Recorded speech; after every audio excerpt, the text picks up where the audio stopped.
क्या कोई कंपनी इतनी जालिम भी हो सकती है कि वो अपने वर्कर्स का ही कत्ल कर दे, वो उनको कैंसर का मरीज बना दे और सिर्फ चंद पैसों की खातिर पूरे शहर के पीने के पानी में जहर मिला दे? There are some new concerns today over the drinking water in Newcastle, Delaware. Create a product that's going to kill us for profit. सिर्फ इतना ही नहीं बल्कि इनकी लालच की वजह से यहाँ काम करने वाली फीमेल वर्कर्स के बच्चे भी अब सीवियर डिफॉर्मिटीज के साथ पैदा हो रहे थे।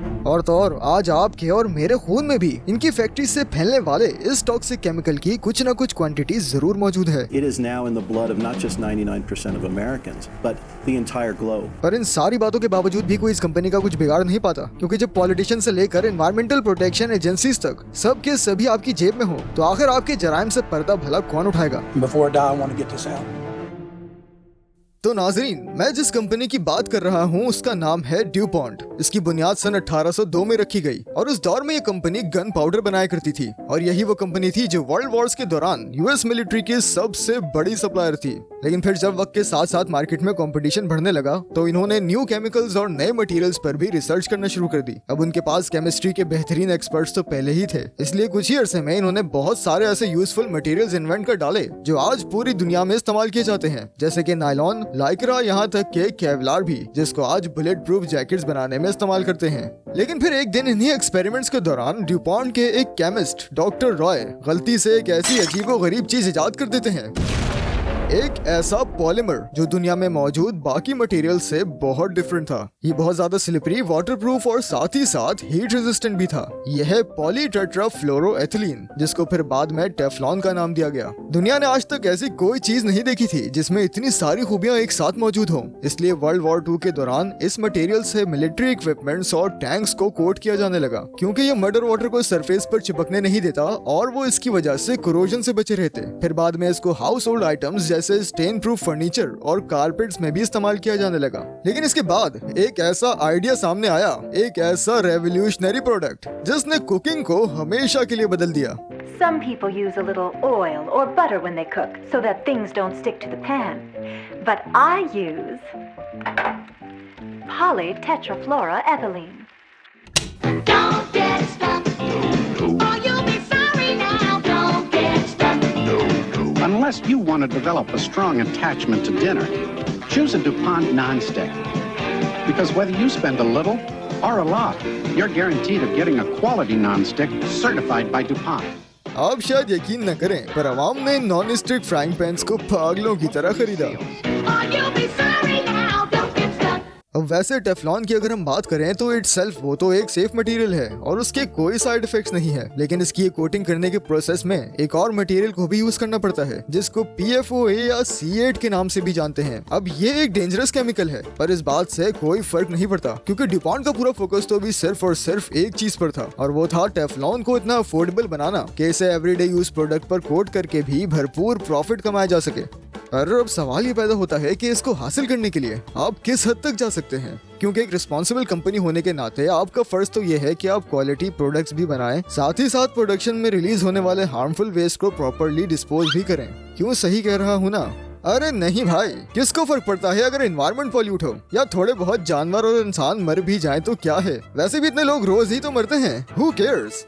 अब ज्यादा प्रॉफिट बनाने के लिए थोड़ी कुर्बानी तो देनी पड़ती है ना, और ड्यूपॉन्ट ने भी ऐसा ही किया। टेफ्लॉन की प्रोडक्शन कॉस्ट को अफोर्डेबल रखने के लिए सारा टॉक्सिक वेस्ट बगैर ट्रीटमेंट किए ही ओहायो रिवर में डंप करना शुरू कर दिया और टेफ्लॉन की मैन्युफैक्चरिंग कॉस्ट को मिनिमम रख के मैक्सिमम प्रॉफिट कमाया।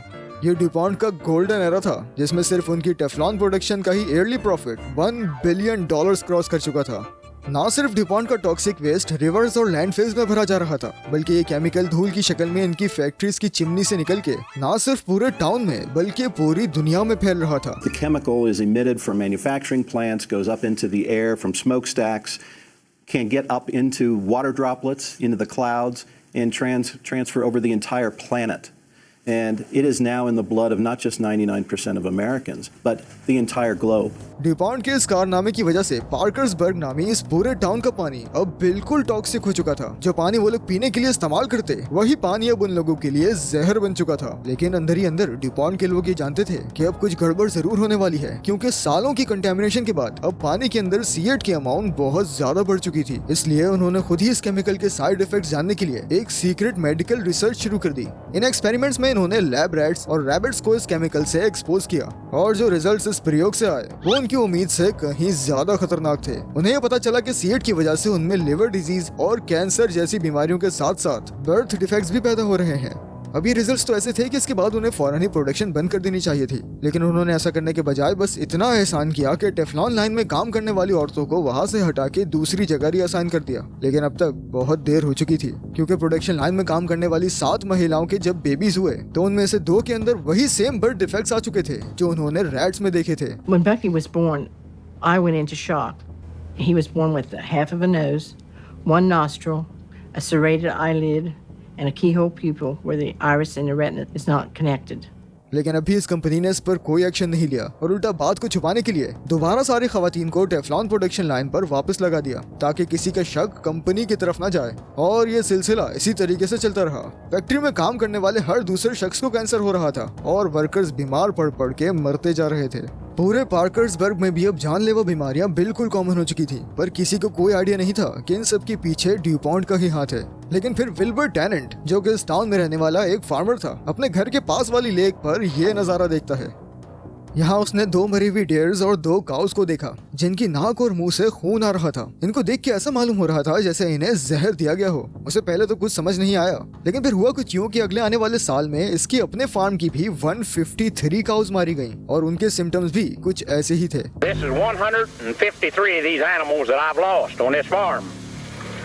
अब ये वो पॉइंट था जब विल्बर का शक ड्यूपॉन्ट की तरफ गया, क्योंकि ये मरने वाले सारे जानवर उसी रिवर से पानी पिया करते थे जो कि ड्यूपॉन्ट की फैक्ट्री के पास से होता हुआ गुजरता था। इस फार्मर ने जाके फिर ड्यूपॉन्ट में कंप्लेन भी की और उन्हें ये सारी कहानी बताई, लेकिन उन्होंने इसकी बात भला कहाँ सुननी थी।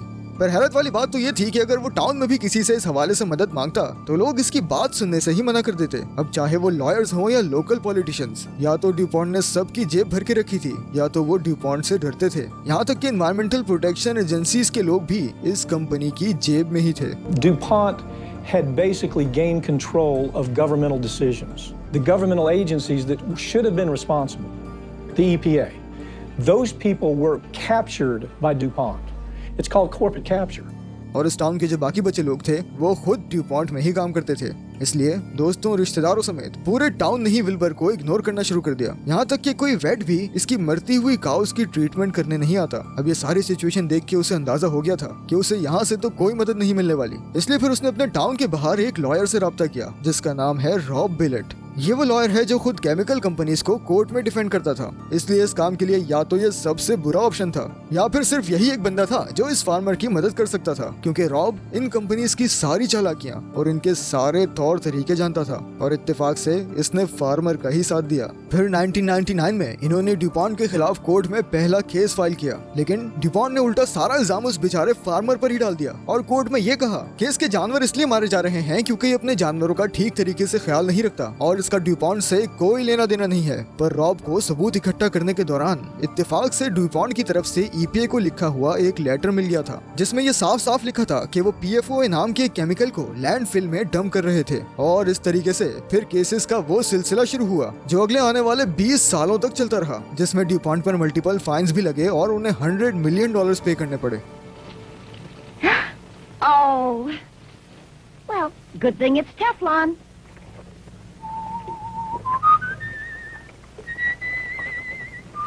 Even burned food won't stick to Teflon, so it's always easy to clean. पर ये जुर्माना जो अब तक ड्यूपॉन्ट ने भरा था उससे अगर इस कंपनी के प्रॉफिट्स को कंपेयर करें तो ये इनके सालाना प्रॉफिट का बस 10% ही था और ये कंपनी पिछले 20 सालों से इस केमिकल से कमाती आ रही थी। इसलिए फिर 2004 में एक टेस्ट अरेंज करवाया गया जिसमें इस टाउन के 70,000 लोगों का ब्लड सैंपल लिया गया। इस टेस्ट का मकसद उनके ब्लड में C8 की क्वांटिटी मालूम करना था और उससे होने वाले पॉसिबल हेल्थ डिजीजेस को आइडेंटिफाई करना था। ये इसलिए ताकि ड्यूपॉन्ट को इस टाउन में फैलने वाली बीमारियों का जिम्मेदार ठहराया जा सके, पर चूंकि डेटा बहुत ही ज्यादा था और मामला निहायत ही सेंसिटिव था, इसलिए इस रिसर्च में 1-2 मंथ्स नहीं, ना 1 साल ना 2 साल बल्कि पूरे 7 साल लग गए और इस दौरान उन बीमारियों का शिकार हुए कई लोग मारे भी गए। लेकिन जब आखिरकार रिजल्ट्स आए तो वो ये शो कर रहे थे कि इन 70,000 में से 3,500 लोगों को जो किडनी डिजीज, लिवर डिजीज और कैंसर था उसका पॉसिबल कॉज ये केमिकल ही था। The science panel linked 6 diseases, 2 cancers, ulcerative colitis, thyroid disease, to drinking the water. इस तरह से आखिरकार ड्यूपॉन्ट के जराइम पर से पर्दा उठ ही गया और अब उन्हें इन सारे विक्टिम्स को कंपनसेशन पे करना था जो ड्यूपॉन्ट के फैलाए गए जहर की वजह से जिंदगी और मौत की कश्मकश में थे। इस रिपोर्ट की वजह से फिर पहली कैंसर पेशेंट को $1.6 मिलियन भी दिए गए। पर इन सारी बातों में हम एक इम्पोर्टेंट बात तो भूल ही रहे हैं, वो ये कि ये कानून तो पैसे वालों के लिए और ऐसी बड़ी बड़ी कॉर्पोरेशंस के लिए ही बनाया जाता है जो कभी भी आम लोगों को नहीं बल्कि हमेशा एलीट क्लास को ही प्रोटेक्ट करता है। क्योंकि इतने सबूतों के बावजूद भी बजाय इसके कि इस कंपनी को चलाने वालों को पकड़ा जाता, अभी भी ड्यूपॉन्ट के पास दो ऑप्शन थे। या तो वो शुरू के कुछ सेटलमेंट्स को स्टैंडर्ड बना के हर पेशेंट को पैसे पे कर दे या हर एक पेशेंट से सेपरेट केस लड़े।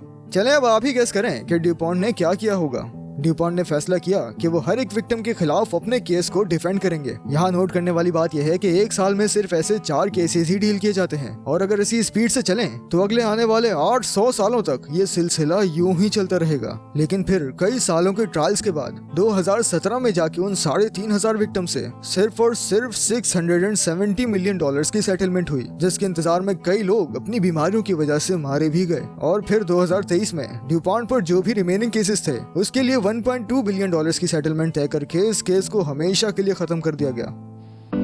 Don't make a meal without that seal. DuPont, DuPont, DuPont. May not be real without that seal. DuPont, DuPont, DuPont. There are 3 brands you can depend on, no matter what you spend on. Don't get stuck. It ain't no deal without that no stick seal. Here's what you want. DuPont, DuPont, DuPont. Without these seals, you're out of luck. Don't get stuck. तो अगर अब आपके mind में ये सवाल है कि इतने सारे लोगों को जहर देने और कत्ल करने के बाद ड्यूपॉन्ट का आखिर क्या हुआ, तो जवाब यह है कि ना ही इस कंपनी को चलाने वालों को जर्रा बराबर भी कोई फर्क पड़ा और ड्यूपॉन्ट जितना पैसा ऑलरेडी छाप चुकी थी उस हिसाब से ना ही उनको कोई नुकसान हुआ। और तो और C8 के बैन होने के बाद उन्होंने उसे वैसे ही एक और केमिकल से रिप्लेस कर दिया जिसको जेनेक्स का नाम दिया गया, जो कि PFOA जैसा ही एक केमिकल है लेकिन बस उससे थोड़ा सा कम टॉक्सिक है और प्रोडक्शन को कंटिन्यू ही रखा गया। अब सही मानों में ड्यूपॉन्ट को जो सिर्फ नुकसान हुआ था वो ये था कि इनकी रेपुटेशन डैमेज हो चुकी थी, जिससे स्टॉक मार्केट में इनकी वैल्यू गिर गई थी। लेकिन इनके पास इसका भी एक सॉल्यूशन था। शेयर्स की वैल्यू को वापस बढ़ाने के लिए इन्होंने केमॉर्स के नाम से एक न्यू कंपनी बनाई और ड्यूपॉन्ट के टेफ्लॉन प्रोडक्शन प्लांट्स का कंट्रोल उसे दे दिया, जिससे इस कंपनी का यह मसला भी बड़े ही आसानी से हल हो गया। और इस तरह से आज भी ये कॉर्पोरेशन केमिकल इंडस्ट्रीज की लिस्ट में टॉप पर ही आती है, जिसकी एस्टिमेटेड वर्थ $130 बिलियन है।